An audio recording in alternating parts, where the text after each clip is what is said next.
রূপের বড়াই করিস না রে, রূপ চিরদিন থাকে না। রূপের বড়াই করিস না রে, রূপ চিরদিন থাকে না। নিজের মুখটা দেখা একদিন হইবে রে তোর যন্ত্রণা। নিজের মুখটা দেখা একদিন হইবে তোমার যন্ত্রণা। রূপের বড়াই কইরো না ভাই, রূপ চিরদিন থাকে না। রূপের বড়াই কইরো না বোন, রূপ চিরদিন থাকে না। নিজের মুখটা দেখা একদিন হইবে তোমার যন্ত্রণা। নিজের মুখটা দেখা একদিন হইবে রে তোর যন্ত্রণা। সময় হইল বড় শিক্ষক, সব দিবে শিখাইয়া। সুখের জীবন থাকবে না রে, দেখবে না কেউ চাইয়া। সময় হইল বড় শিক্ষক, সব দিবে শিখাইয়া। সুখের জীবন থাকবে না রে, দেখবে না কেউ চাইয়া। মরার আগে মরবি রে তুই, জ্বালা সইতে পারবি না। মরার আগে মরবি রে তুই, জ্বালা সইতে পারবি না। নিজের মুখটা দেখা একদিন হইবে তোমার যন্ত্রণা। নিজের মুখটা দেখা একদিন হইবে রে তোর যন্ত্রণা। কিসের এত বড়াই তোমার মাটির দেহ লইয়া? ময়রা দেখো পোকামাকড় শেষ করবে সব খাইয়া। কিসের এত বড়াই তোমার মাটির দেহ লইয়া? ময়রা দেখো পোকামাকড় শেষ করবে সব খাইয়া। এই দুনিয়া ছাড়তে হবে, অহংকার আর কইরো না। এই দুনিয়া ছাড়তে হবে, অহংকার আর কইরো না। নিজের মুখটা দেখা একদিন হইবে তোমার যন্ত্রণা। নিজের মুখটা দেখা একদিন হইবে রে তোর যন্ত্রণা। ক্ষমতার বড়াই কইরো না ভাই, সে আর চিরদিন থাকে না। শেয়ারের বড়াই কইরো না ভাই, পাওয়ার চিরদিন থাকে না। নিজের শেয়ার দেখা একদিন হইবে তোমার যন্ত্রণা। নিজের শেয়ার দেখা একদিন হইবে রে তোর যন্ত্রণা। মারহাবা বলা যাবে না? কথাগুলো ঠিক বললাম না বেঠিক বললাম? সত্য না মিথ্যা? বাস্তবতার সাথে মিল আছে না নাই? চেহারার সৌন্দর্য চিরকাল থাকবে না, যৌবনের গরম চিরকাল থাকবে না, রূপের সৌন্দর্য চিরকাল থাকবে না, মাথার কালো চুল চিরকাল কালো থাকবে না, চোখের এই সুন্দর কালো মণিটা একদিন ঘোলা হয়ে যাবে। এই শরীরটার মধ্যে, চেহারার মধ্যে, চামড়ার মধ্যে ভাঁজ পড়ে যাবে, সুজা মানুষটা কুজা হয়ে যাবে। ওগো আমার ভাইয়েরা, ওগো আমার সাতক্ষীরাবাসী, কালীগঞ্জবাসী, এমনকি যারা ক্ষমতার চেয়ারটা থাকবে, কিন্তু ওই চেয়ারের মানুষটা থাকবে না। বলেন ঠিক কিনা? বাংলাদেশের প্রখ্যাত রাজনীতিবিদ, বাংলাদেশে শুধু রাজনীতিবিদ নয়, আমরা জানি শহীদ আব্দুল মালেক, তাকে শহীদ করা হয়েছিল, সেরা নেতৃত্ব দিয়েছিল তাদের মধ্যে একজন অনলবর্ষী বক্তা, বর্ষিয়ান রাজনীতিবিদ। কত ক্ষমতা, কত পাওয়ার, আজকে তিনি ইন্তেকাল করে কবর দেশের বাসিন্দা হয়ে গেছে। জানেন কি জানেন না? নাম কি বলা লাগবে? তোফায়েল আহমেদ, বাংলাদেশের প্রখ্যাত রাজনীতিবিদ, যিনি এমন একটা রাজনৈতিক দল করতেন যেই দলের নাম হলো স্বৈরাচারের দল। ঠিক না ঠিক? স্বৈরাচারী করেছে, মানুষের বুকে গুলি চালিয়েছে। এই সাতক্ষীরাবাসীর উপরের নির্যাতনের স্ট্রিম রোলার চালানো হয়েছে। আপন ভাইদেরকে হত্যা করা হয়েছে, ঘরে ঘুমাতে দেওয়া হয় নাই। হামলা মামলা নির্যাতন নিষ্পেষণ যেই দল করেছে, সেই দলের অনল বর্ষী একজন বক্তা শুধু নয়, বর্ষিয়ান রাজনীতিবিদ চিরজনমের মতো বিদায় নিয়ে অন্ধকার কবরে চলে গেল। কি নিয়ে গেল, সাথে করে কি নিয়ে গেল, হাতে করে কি নিয়ে গেল, সব কিছু তো জমিনে পড়ে থাকলো। যেই নেত্রীর আন্দোলন করেছে, ওই নেত্রীও তার লাশটা দেখার মতো সুযোগ কি আছে নাকি? ওই নেত্রীও লাশটা দেখবে না, জানাজাও পড়বে। আবার সেই দলের একটা পেজ আছে, ভেরিফাইড করা পেজ, সেই পেজে দেখলাম মৃত্যুর খবর দিয়েছে, কিন্তু ইন্না লিল্লাহি ওয়া ইন্না ইলাইহি রাজিউন এই আয়াতটা পর্যন্ত লেখে নাই। তার মানে হলো তাদের কোরআনের আয়াতের সাথে সংঘাত আছে না নাই? কোরআনের আয়াত ভালো লাগে, কোরআনের কথা ভালো লাগে না, আল্লাহর কথা ভালো লাগে না, কিন্তু মারা যাওয়ার পরে, কবরে যাওয়ার পরে টের পাবা। আল্লাহ বলবেন ইকরা কিতাবাকা কাফা বিনাফসিকা ইয়াউমা আলাইকা হাসিবা, পড়ো তোমার কিতাব, পড়ে তুমি তোমার হিসাব করার জন্য নিজেই যথেষ্ট। যখন পড়বে, পৃষ্ঠা উল্টাবে আর দেখবে 15ই আগস্ট শহীদ আব্দুল মালিককে শহীদ করা হয়েছে। ওই নির্যাতন নিষ্পেষণ খাতায় আছে না নাই? এমনকি ক্ষমতায় থাকাকালীন যদি ভালো কাজ করে সেটা আছে না নাই? আবার মন্দ কাজও এড়াবে না, সব খাতায় লিপিবদ্ধ থাকবে। আল্লাহর কাছে ডাক দিয়ে বলবে, আল্লাহ এটা কেমন খাতা, যে খাতা থেকে ছোট্ট কর্মটাও এড়ায় নাই, ছোট্ট কোনো গুনাহটাও এড়ায় নাই। ফামাইয়ামাল মিসকালা যাররাতিন খায়রান ইয়ারা ওয়া মাইয়ামাল মিসকালা যাররাতিন শাররান ইয়ারা। ওই দিন যারা পরিমাণ ভালো কাজ যে করবে দেখিয়ে দিবেন কে? যারা পরিমাণ ভালো কাজ কেমন? কেউ একজন জুতা পায়ে দিতে পারছে না, জুতাটা একটু ঘুরিয়ে দিলেন, যারা পরিমাণ ভালো কাজ। কারো হুইল চেয়ারটা একটু ধরে দিলেন, কারো চেয়ারটা একটু আগিয়ে দিলেন, কেউ বিড়ি ধরাতে পারছে না, একটু গ্যাস লাইটটা জ্বালিয়ে দিলেন। ও এটা বলো, এটাও তো ভালো কাজ নাকি সভাপতি সাহেব? ও এটা তো ভালো কাজের মধ্যে পড়ে। আচ্ছা, ও আমার ভাইয়েরা, যারা খায় তাদের কাছে এটা ভালো না খারাপ? ওদের কাছে হুজুর এই ওয়াজ করেন, বিড়ি দিলে সোয়াব আছে না নাই, এই ওয়াজটা একটু করেন। ও আমার ভাইয়েরা, দেখেন যারা পরিমাণ ভালো কাজ, যারা পরিমাণ ভালো কাজ হলো আপনি কাউকে 1 টাকা 2 টাকা দান করেছেন, কারো জুতাটা এগিয়ে দিয়েছেন, কারো গায়ে মশা বসেছিল একটুখানি মেরে দিয়েছেন, মশাটা মেরে দিয়েছেন, মশাটা তাড়িয়ে দিয়েছেন, মারেনও নাই, মশাটা তাড়িয়ে দিয়েছেন, এটাও আল্লাহ দেখাবে না? দেখাবে না? চাররা পরিমাণ হলো একটি শস্য কণা। যদি একটা শস্য দানা 70টা খণ্ড করেন, এই 70 খণ্ডের মধ্যে একটা খণ্ড যতটুকু হবে ততটুকুই হলো, তাকে বলে জাররা। তাকে কি বলে? জাররা, অনুপরিমাণ। এই অনুপরিমাণ সওয়াবের কাজ যদি কেউ করে দেখায় দেবে। আবার যদি কেউ গুনার কাজ করে, ওই যে গ্যাস লাইট জ্বালিয়ে দিল, বিড়িটা ধরাবে, হাতটা ভাঙা, লাইট জ্বালাইতে পারতেছে না, প্লাস্টার করা, ও লাইটটা জ্বালাই দিল, আল্লাহ বলবে এই যে লাইট জ্বালাই দিছিলি এইটাও দেখা আছে খাতায়। সব পাওয়া যাবে না? যাবে না? সব পাওয়া যাবে। আমার আল্লাহ রব্বুল আলামিন সব দেখিয়ে দিবেন পরকালের ময়দানে। বান্দার কাছে জিজ্ঞাসা করবে, বান্দা বলো তুমি কেমন লোক ছিলে? তখন বান্দা বলবে, আল্লাহ দুনিয়ার পরে আমি বড্ড ভালো লোক ছিলাম, আমি মানুষের উপকার করতাম, মানুষের বাস দিতাম, মানে ঘর বানানোর জন্য বাস দিত আর কি, মানে ওই বাস না, ঘর বানানোর জন্য বাস দিয়েছে। অনেক ভালো কাজ করতাম, খুব ভালো ভালো কাজ, এত ভালো কাজ করতাম আল্লাহ আমার মানুষে হাজি বলতো। সভাপতি তো হাজির, আবার আপনার গায়ে পড়বে না ইনশাল্লাহ, ভালো সভাপতি। কিছু সভাপতি থাকে আলহাজ, কিন্তু মুখে দাড়ি, দরকারের সময় টুপি পরে। একবার এক জায়গায় গেলাম মাহফিলে, বলতেছে আমাদের সভাপতি খুব বড় আল্লাহওয়ালা।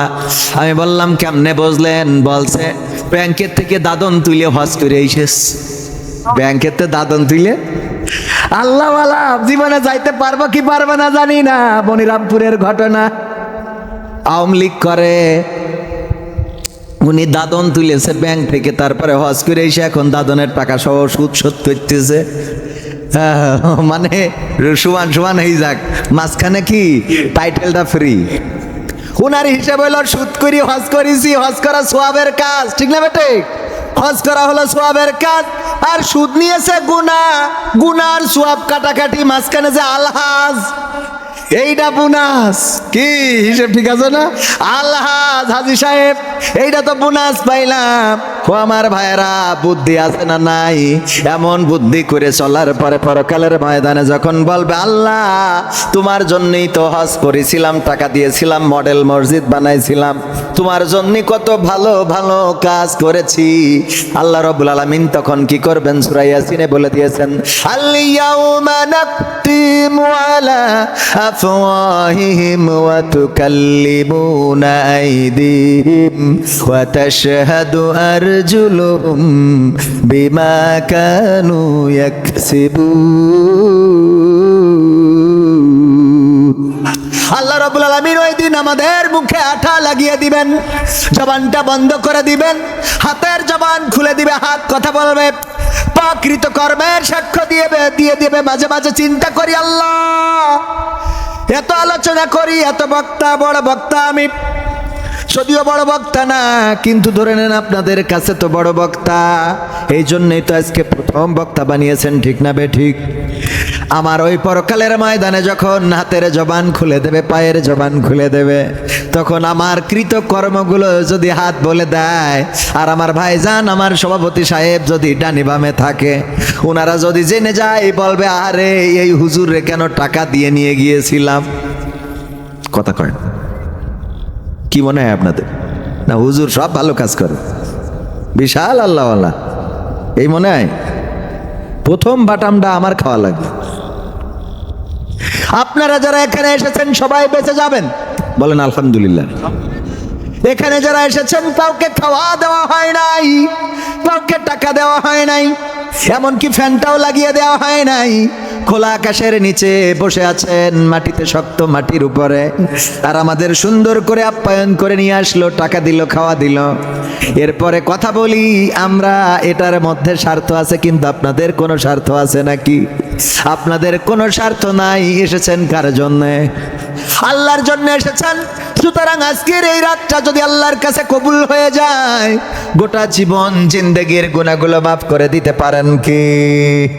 আমরা যে কালকে মারা যাব না, এর কোনো নিশ্চয়তা আছে নাকি? এর কোনো নিশ্চয়তা নাই। এই পৃথিবী ছেড়ে চলে যেতে হবে।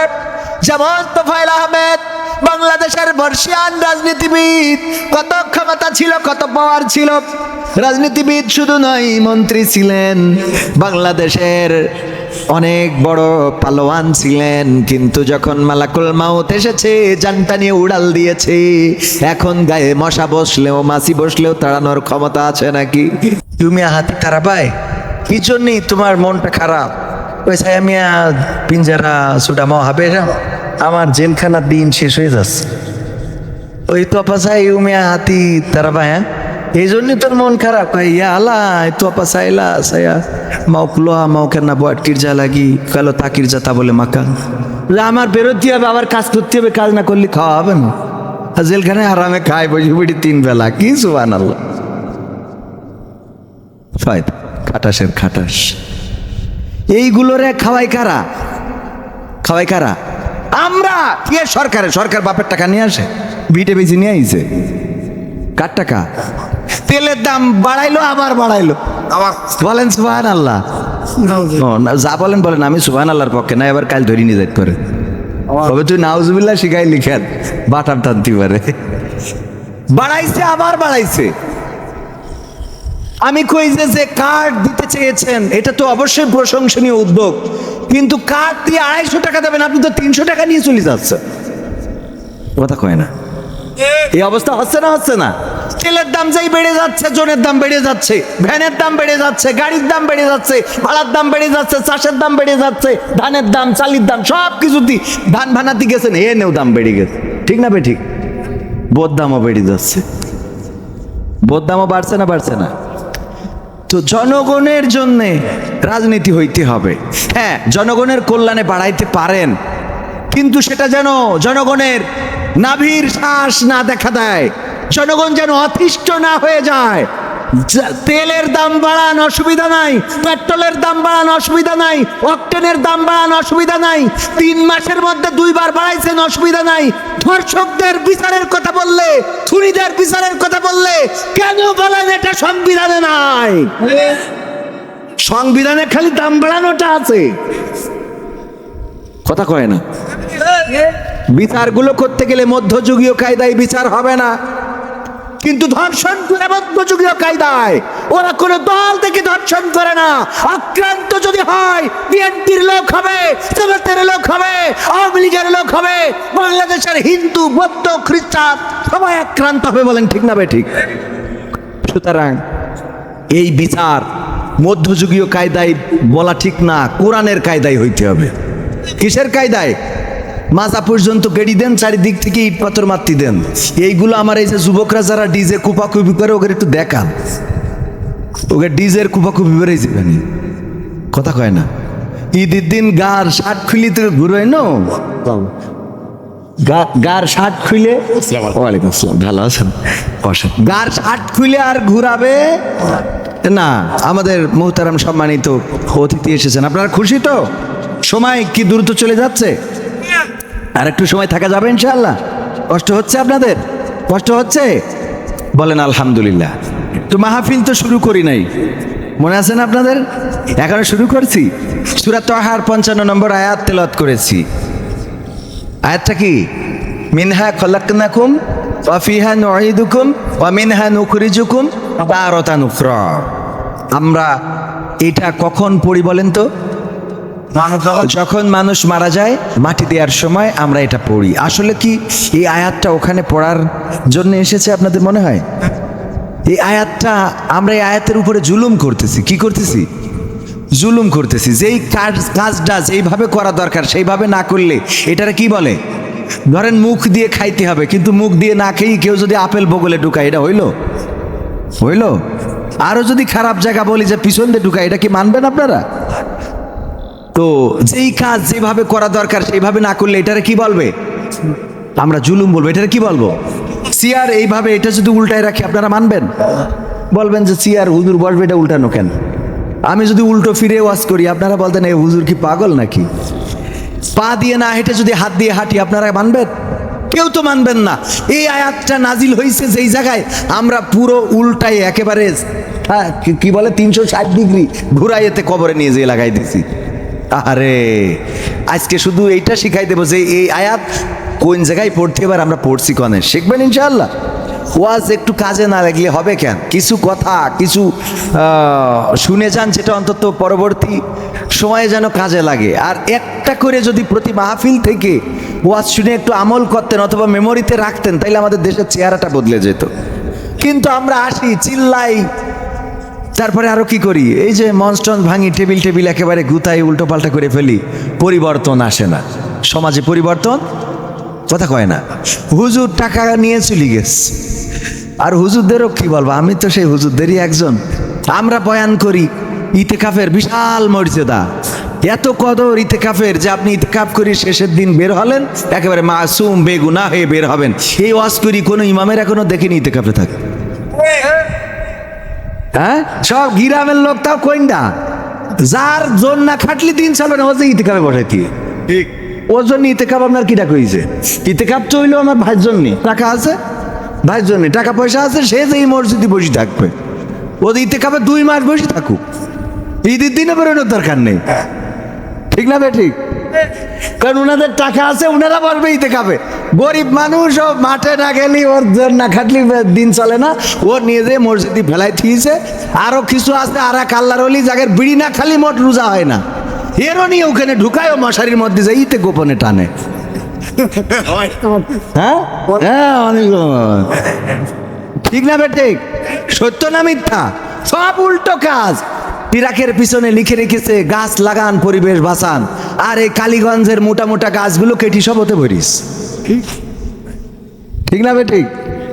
বাসে লিখে রেখেছে নামাজ কায়েম করেন। আমার ভাই মাগরিবের সময় বলছে ভাই ব্রেক দেন, বলছে কের জন্য লিখে রেখে নামাজ কায়েম করুন, বলছে কের জন্য, বলছে আজান দিলে মাগরিবি, তা বলছে তো অসুবিধা কি? কই অসুবিধা কি মানে তুই লিখে রাখিস নামাজ কায়েম করুন, বলছে আপনি মুসাফির কসর পড়ি নিয়েন। কত বড় আল্লাহওয়ালা! এই ঠিক বলছি না? ঠিক বলছি। পরিষ্কার পরিচ্ছন্নতা ইমানের অঙ্গ, মোট হাদিস মানে না, এইটা টয়লেটে যেই লিখে দিয়েছে, টয়লেটের দরজায় পরিষ্কার পরিচ্ছন্নতা ইমানের অঙ্গ, সব উল্টা। আবার এই ইমান যাদের সবচেয়ে বেশি, 5 ওয়াক্ত নামাজি যারা, এদের সবচেয়ে বেশি ইমান না, এরা কথা কয় না। 5 ওয়াক্ত যারা মসজিদে 5 ওয়াক্ত বা জামাত নামাজ আদায় করে, এদের থেকে ইমানদার কেউ আছে? তো এই ইমানদাররা পরিষ্কার পরিচ্ছন্নতা ইমানের অঙ্গ, অথচ মসজিদের টয়লেটে যাই দেখেন যে আপনি চোখ খুলে অন্তত হাঁক দিতে পারবেন না, কথা কয় না। এ কয় সিগারেটের পাশা, এই গিয়ে ঘু ধুয়ে ধুয়ে আসেনি সিগারেটের পাশা। মানে ইমানদাররা যেখানে থাকবে সেখানে তো পরিষ্কার পরিচ্ছন্নতা থাকতে হবে, ওই জায়গায় ঝামেলা করে থুই দিয়েছে টয়লেটে বসার কায়দা নেই, তাড়ানোর ক্ষমতা নাই রে। এই দুনিয়া তো এভাবেই ছেড়ে যেতে হয়। একদল ক্ষমতার দাপট দেখিয়েছিল যে আমাদের পতন কেউ করতে পারবে, আবার এখন আরেকটা দল একই ক্ষমতা দেখায়, আছে না নাই? কিন্তু পতন করার মালিক কে? ফেরাউন বলেছিল আনা রব্বুকুমুল আলা, আমি রব এই জমিনের, আমি রব, আমারে মেনে নাও, আমারে মেনে নাও। সেই ফেরাউনও চলে গেছে। নমরুদ বলেছিল আমি রব, আমারে মেনে নাও, তোমার আল্লাহর সাথে যুদ্ধ করব, ডাকো তোমার আল্লাহরে। ইব্রাহিম বলল ডাকলাম, আমার আল্লাহ তোমার যুদ্ধ, তোমার সাথে যুদ্ধ করতে রাজি। ডোনাল্ড ট্রাম্প যেরকম ইরানের সাথে যুদ্ধ করতেছে, ওরকম সেই সময়ও যুদ্ধ ছিল না? ছিল না? একদল আল্লাহর পক্ষে যুদ্ধ করার, একদল কার পক্ষে? হিজবুল্লাহ আর হিজবুর শয়তান। আল্লাহর দলের একদল, আল্লাহর একদল হলো শয়তানের দলে যুদ্ধ করে। মশা আসলো, সবার জানা ঘটনা। মশার সাথে যুদ্ধ করতে যে নমরুদ, মশা ঢুকে গেল, ন্যাংড়া মশা, কুড়া মশা, ডানা ভাঙা মশা। সে অন্য মশাদের বলল ভাই তোরা তো ভালো ভালো কাজ করতে পারবে, আল্লাহ তোদের তৌফিক দিয়েছে, আমি তো খুড়া, আমি কি করব? আমি একটু নমরুদের শাস্তি দিতে চাই, তোরা আমার ডিস্টার্ব করিস নে, আমার একটু সুযোগ দাও, আমি ঢুকতে চাই। ঢুকে গেল, মাথার মধ্যে মজকের মধ্যে ঢুকলো, কুটকুট করে কামড় দেয়, যন্ত্রণা হয়। মাথায় ঘা দিলে যন্ত্রণাটা বন্ধ হয়। ঘা দিতে দিতে জুতা দিয়ে শুরু করলো, তারপরে খেটে দিয়ে শুরু করলো, এরপরে আরো বড় জিনিস দিয়ে শুরু করলো। আরাম হয় না, কয় আরো জোরে, আরো জোরে, আরো জোরে, আরো জোরে দিয়েছে। মাথা গেছে ফেড়ে, আর মশা গেছে উড়িয়ে। বলেন আল্লাহু আকবার। মশা গেল উড়ে, আর মাথা গেল ফেড়ে। এভাবেই নমরুদের বিদায় হয়ে গেল। ইতিপূর্বে যারা ফ্যাসিস্ট ছিল, তারা চিন্তা করেছিল এই দেশ কখনো ছাড়া লাগবে না, ক্ষমতার চেয়ার কখনো ছাড়া লাগবে না। কিন্তু ছোট্ট ছোট্ট বাচ্চা শিশুরা যখন রাজপথে নামলো, ছোট্ট ছোট্ট বাচ্চা শিশুদের আন্দোলনে শুধু ক্ষমতার চেয়ার নয়, বরং গোটা দেশটা ছেড়ে দিয়ে চলে গেছে। বলেন ঠিক না বেঠিক? সাহস নিয়ে দাঁড়িয়েছ তাই মুক্ত হয়েছে জমিন, সাহস করে দাঁড়ালে আর একবার কায়েম হয়ে যাবে দিন। নয় নয় নয় আর কোনো ভয়, আনতে হবে দিনের বিজয়।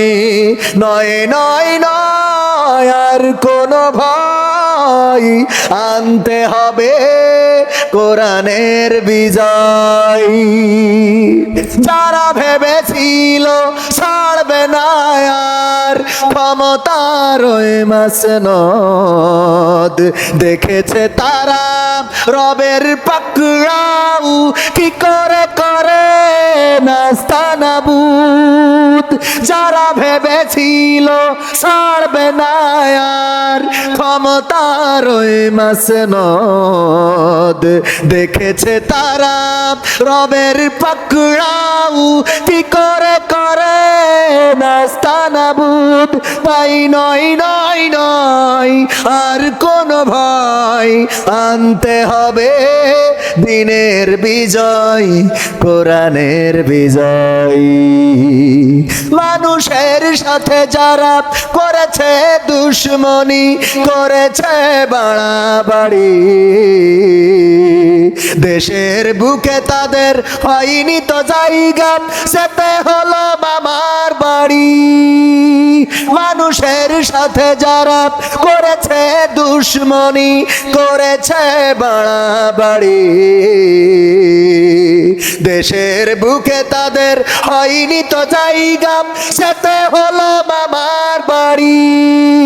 তাই নয় নয় নয় আর কোন ভয়, আনতে হবে দিনের বিজয়, কোরআনের বিজয়।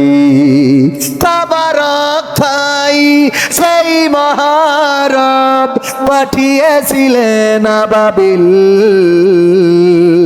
আজও তিনি দয়াময় তেমনই আছে, বদলেনি তো এক তিল। তাবারক ভাই যেই মহারব পাঠিয়েছিলেন আবাবিল, আজও তিনি দয়াময় তেমনই আছে, বদলেনি তো এক তিল। তাই নয় নয় নয় আর কোন ভয়, আনতে হবে দিনের বিজয়, কোরআনের বিজয়। সাহস নিয়ে দাঁড়িয়েছ তাই মুক্ত হয়েছে জমিন, সাহস করে দাঁড়ালে আর একবার কায়েম হয়ে যাবে দিন। সাহস নিয়ে দাঁড়ানোর দরকার আছে না নাই? সাহস নিয়ে দাঁড়িয়েছিলেন বলেই জুলাইয়ের আন্দোলনে আগস্টের 5 তারিখ ক্ষমতা ছেড়ে স্বৈরাচার পালিয়েছে। নতুন করে যারা ক্ষমতায় এসেছে যদি গতিপথ ভুলে যায়, যদি রাস্তা ভুলে যায়, তাইলে জুলাইয়ের আন্দোলন যারা করেছে তারা আবার রাস্তা দেখিয়ে দিবে। বলেন ঠিক না বেঠিক? আন্দোলনকারীরা কি ঘুমিয়ে গিয়েছে নাকি? না, ঘুমাই নাই। বাংলাদেশ আছে যতদিন আন্দোলন চলবে তত, কোরআন কায়েম হবে না যতদিন আন্দোলন চলবে তত। কথা কয় না? কোরআন কায়েম হবে না যতদিন আন্দোলন চলবে তত, ততদিন আন্দোলন চলবে। আমরা এসেছি আল্লাহর কাছ থেকে, আবার ফিরে যাব কার কাছে? ইন্না লিল্লাহি ওয়া ইন্না ইলাইহি রাজিউন। মরার দোয়া নাকি? মরার দোয়া না, এটা মরার দোয়া নাই। আল্লাহ শিখিয়ে দিলেন, বলো নিশ্চয় আমরা আল্লাহর কাছ থেকে এসেছি, আবার তার কাছেই ফিরে যাব। ফিরে যাব কার কাছে? আমরা আল্লাহর কাছ থেকে এসেছি, আবার আল্লাহর কাছে ফিরে যাব। তুফাইল আহমেদও ফেরবে, শেখ হাসিনাও ফেরবে, বেগম খালেদা জিয়া ফিরেছে, গোলাম আজম মতিউর রহমান নিজামী চলে গেছে। ওই পরকালের ময়দানে আমলের হিসাব হবে। যার নেক আমলের পাল্লা ভারী হয়ে যাবে সে যাবে জান্নাতে, আর যার বদ আমলের পাল্লা ভারী হবে সে থাকবে জান্নাতুল ফেরদাউসে। ভুল বলেছি। আমি দেখছি যে আপনারা অ্যালার্ট আছেন কিনা। অ্যালার্ট আছেন? এখনো তো শুরু করি নাই। থাকবেন ইনশাআল্লাহ? থাকা যাবে? এই রাতটা আল্লাহর জন্য হয়ে যাক, বলেন আমিন। আল্লাহ এই রাতটাকে কবুল করে নিন, বলেন আমিন। ও আমার ভাইয়েরা, কবে মারা যাব জানি না, কোন মুহূর্তে চলে যাব জানি না। যেই বিমানটা আকাশে ক্রাশ খায় ওই বিমানের যাত্রী আমি আপনি হইতে পারি না। যেই বাসটা দুর্ঘটনায় পড়ে যায়, কত বাস দুর্ঘটনায় সাতক্ষীরা যেতে যে পড়ে না, দুর্ঘটনায় পড়ে যায়, কত মানুষ মারা যায়। ওই লাশের সারিতে একদিন আমার লাশটা থাকবে না, আর তার কোনো নিশ্চয়তা আছে নাকি? কত মানুষের মৃত্যুর খবর আমাদের কানে আসে, কত মানুষের মৃত্যুর খবর আমরা প্রতিদিন পাই, কিন্তু আমাদের মৃত্যুর খবর যে কবে হবে এটা আমাদের জানা নাই। চোখের পলকে দুনিয়াটা উল্টে যেতে পারে। ওগো আমার ভাইয়েরা, এজন্য মুমিন যারা তারা মৃত্যুর প্রস্তুতি নেয়। আমার রবি তো বলে দিয়েছেন, ইয়া আইয়ুহাল্লাযীনা আমানুত্তাকুল্লাহ হাক্কা তুকাতিহি ওয়া লা তামুতুন্না ইল্লা ওয়া আনতুম মুসলিমুন। আমার আল্লাহ বললেন, ও ইমানদারেরা, তোমরা আল্লাহকে ভয় করো যেমন তাকে ভয় করা উচিত। কেমন ভয়? ভোটের আগে বলবা নবীজির আদর্শ দিয়ে দেশ চালাবো, আর ভোটের পরে বলবা মধ্যযুগীয় কায়দায় কোনো বিচার করা হবে না। কথা কয় না? ভোটের আগে বলে মদিনা সনদ দিয়ে দেশ চালাবো, আর ভোটের পরে বলে মধ্যযুগীয় কায়দা দিয়ে বিচার করা হবে। সেই কথা বলল শিলং সাহেব, আর পরের দিন দেখা গেল পত্রিকার নিউজ, মধ্যযুগীয় কায়দায় ধর্ষণ করা হয়েছে। বলেন নাউজুবিল্লাহ। যেই জামানায় মধ্যযুগীয় কায়দায় ধর্ষণ করে, ওই জামানায় মধ্যযুগীয় কায়দায় বিচার করা ছাড়া ধর্ষণ বন্ধ হবে। বরং মধ্যযুগীয় কায়দায় ধর্ষণ যে করে, আমি বলবো ওরাও এত কায়দা বুঝতো না, এখন যত কায়দা বোঝে। কথা কয় না? ধর্ষণ করে তো করে। রামি স্যার কথা বলছিলাম, আর রবিউল ইসলাম ভাই, রামি স্যার বাবাকে দেখতে গিয়েছেন, মুহতারাম আমিরে জামাত আজকে গিয়েছেন, প্রধানমন্ত্রীও গিয়েছিলেন রামি স্যার বাবাকে দেখতে। এটা তো সান্ত্বনা, কিন্তু যেই রামিসাকে হারালো, যেই রামিসার উপরে দৈহিক শারীরিক মানসিক যে নির্যাতনটা করা হলো, তারপরে তাকে হত্যা করা হলো, লাশটা দ্বিখণ্ডিত করা হলো। বলেন দেখি প্রধানমন্ত্রী কেন, আল্লাহ যদি কোনো ফেরেশতাও পাঠায় সান্ত্বনা দেয়, তাও কি ওই সন্তান হারানোর সান্ত্বনা সে আর খুঁজে পাবে? আর পাবে? পাবে না। কিন্তু এই বিচারটা দেখা যাবে যে আলোর মুখ দেখছে না, একের পরে এক কোর্ট বসবে, একের পরে এক কোর্ট বসবে, আর বিচার পিছাতে পিছাতে পিছাতে পিছাতে আমাদের পকেটের টাকা দিয়ে ওই ধর্ষকরে আমরা খাওয়াবো। কথা কয় না? এই তো কয়দিন আগে দেখলাম, কি যেন নাম ভুলে গেছি, 11 জনকে ধর্ষণ করেছিল। শুধু ধর্ষণ করে নাই, ধর্ষণ করার পরে স্তন কেটে নিয়েছে, যৌনাঙ্গে সিগারেটের আগুন জ্বালিয়েছে, তারপরে হত্যা করেছে। তার নিয়ত ছিল 100 জনকে ধর্ষণ করবে, হত্যা করবে, তারপরে তওবা করে আল্লাহওয়ালা হবে। কত বড় বেয়াদব! নাউজুবিল্লাহ বলবেন না? এই মানুষটা 2011 সাল থেকে এখন 2026 সাল ওই কারাগারে রয়েছে, তার নামে ফাঁসির আদেশ হয়েছে, কিন্তু আজ পর্যন্ত কার্যকর করা হয় নাই। ঠ্যাঙের উপরে পা তুলে আমাদের ট্যাক্সের টাকায় জেলখানায় বসে বসে খায়। আপনারা তো ভ্যান চালান, ইজি বাইক চালান, মাছ ধরেন, মাছ চাষ করেন, কষ্ট করেন, সুন্দরবনে যান, বাঘের সাথে লড়াই করে, মোয়াল যারা বাঘের সাথে লড়াই করে মধু সংগ্রহ করেন, নদীতে কুমিরের সাথে মারামারি করে কিছু চিংড়ি মাছ, চিংড়ির পোনা অথবা কিছু কাঁকড়া সংগ্রহ করে জীবন জীবিকা নির্বাহ করেন। আর ওই ধর্ষণ মামলার আসামিরা জেলখানায় বসে বসে আমাদের ট্যাক্সের টাকা দিয়ে আরামসে খায়, আর ঈদের সময় নতুন জামা পোশাকও পায়, ভালো ভালো আপ্যায়ন, জামাই আদরও করা হয়। বলেন নাউজুবিল্লাহ। কি মজা!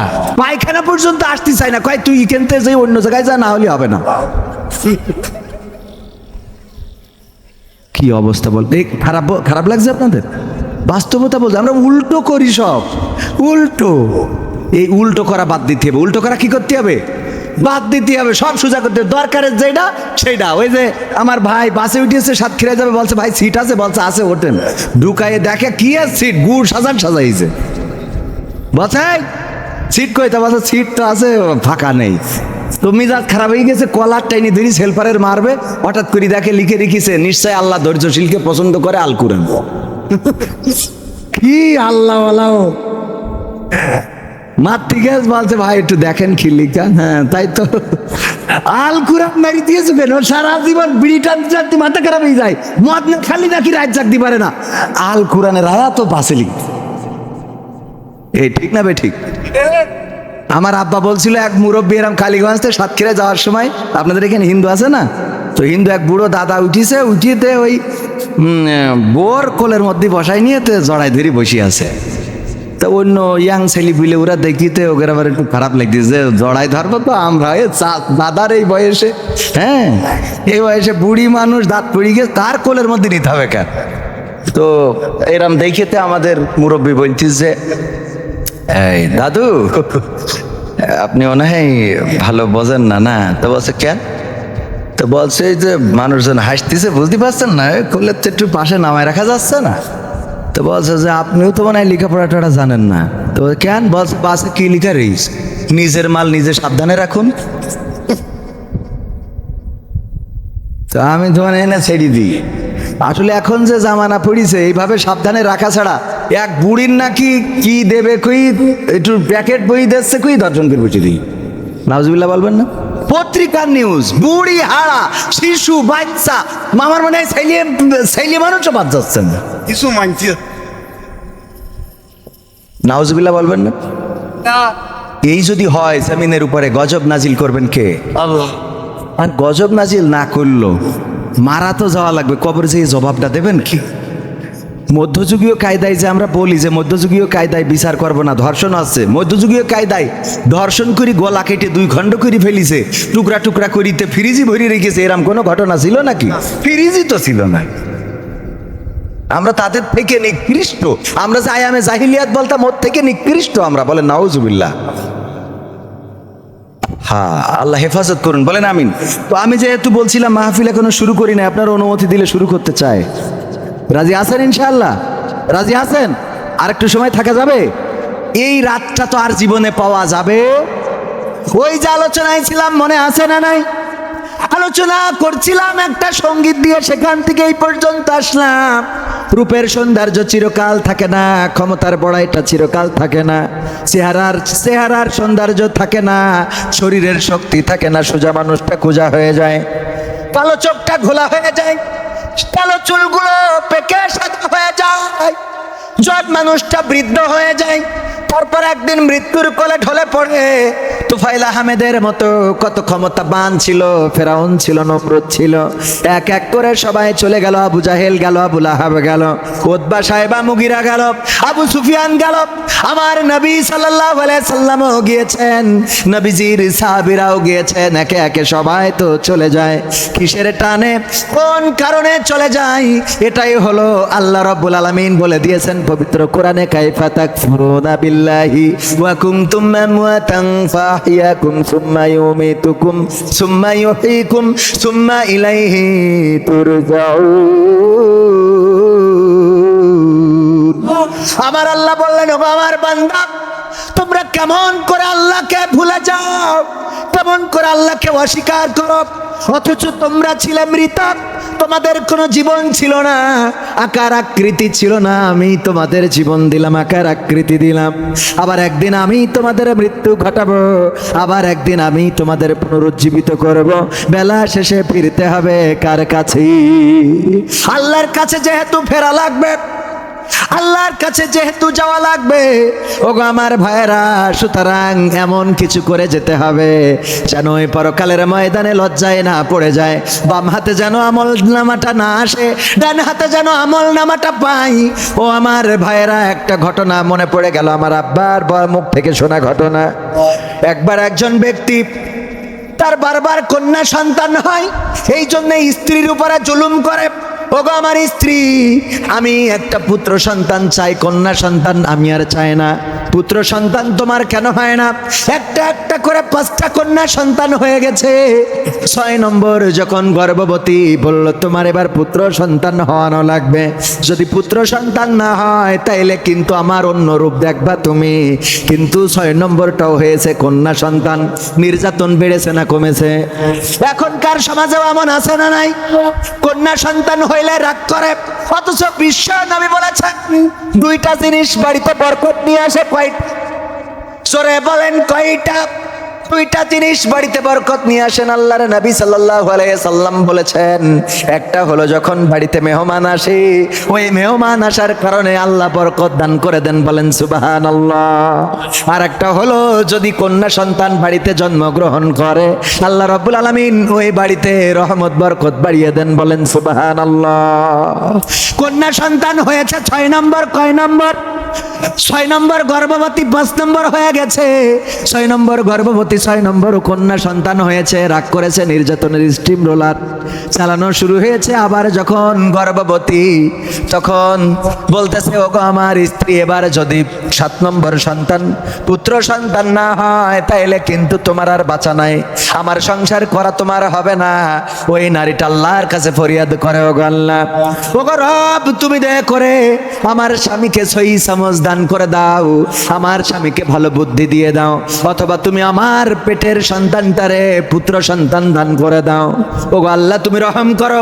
যেই নামাজের বিছানায় চোখের অশ্রু ফেলে আল্লাহ রাব্বুল আলামিন দোয়া কবুল করে না।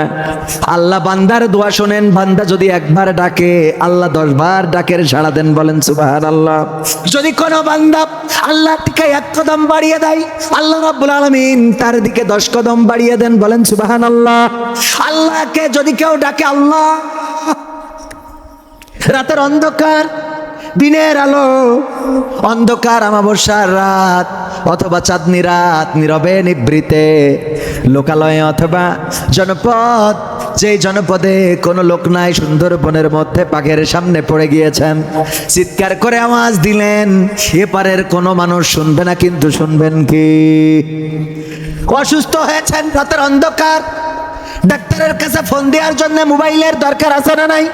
মোবাইলটা হাতে নিলেন, কিন্তু মোবাইলে ক্রেডিট নাই, মিনিট নাই, কলটা ঢোকে না। ও আমার ভাইরা, এমন অবস্থায় যদি একবার ডাক দেন আল্লাহ, এই ডাক দেওয়ার জন্য কি কোনো ক্রেডিট খরচ হয় নাকি? আল্লাহ ডাক দেওয়ার জন্য কোনো ক্রেডিট লাগে না, মিনিট কেনা লাগে না, মোবাইলে টাকা লাগে না। রাতের অন্ধকার, ডাক্তারকে ডাকতে দেরি, কিন্তু আল্লাহকে ডাকতে তো দেরি হয় না। আল্লাহকে যদি কেউ ডাকে, ডাকের সাড়া দেন। ইউনূস আলাইহিস সালাম ডেকেছিলেন, কোথা থেকে ডেকেছিলেন? মাছের পেট থেকে। চিৎকার করে বললেন, লা ইলাহা ইল্লা আনতা সুবহানাকা ইন্নী কুনতু মিনাজ জালিমিন। বললেন, ওগো আল্লাহ, তোমার মতো বড় ইলাহ তো আর নাই, তোমার মতো বড় রব তো আর কেউ নাই, তুমি একমাত্র ইলাহ। আমি তো আমার উপরে জুলুম করে ফেলেছি, আল্লাহ ক্ষমা করে দাও, মাফ করে দাও। আমার আল্লাহ বললেন, ওগো ইউনূস, তোমার আওয়াজ পৃথিবীর কোনো মানুষ শোনে নাই। তুমি ছিলে মাছের পেটের মধ্যে, তুমি ছিলে পানির গভীর তলে, তুমি ছিলে রাতের অন্ধকারে। এই জায়গা থেকে যখন ডাক দিয়েছো, পৃথিবীর কোনো মানুষ শোনে নাই। আমি আল্লাহর শাজিম থেকে শুনলাম, আর মাছের পেটের মধ্যে যন্ত্রণা দিয়ে দিলাম। মাছ তোমাকে নিরাপদ স্থানে আবার ল্যান্ড করে দিয়ে চলে আসলো, বলেন সুবহানাল্লাহ। আমার যুবকেরা মেয়ে মানুষের পিছনে ঘুরে বেড়ায়, দিনের পর দিন, মাসের পর মাস, রাতের পর রাত, জেগে জেগে কথা বলা। তোমারে ছাড়া বাঁচবো না, তুমি ছাড়া আমার দিন চলে না।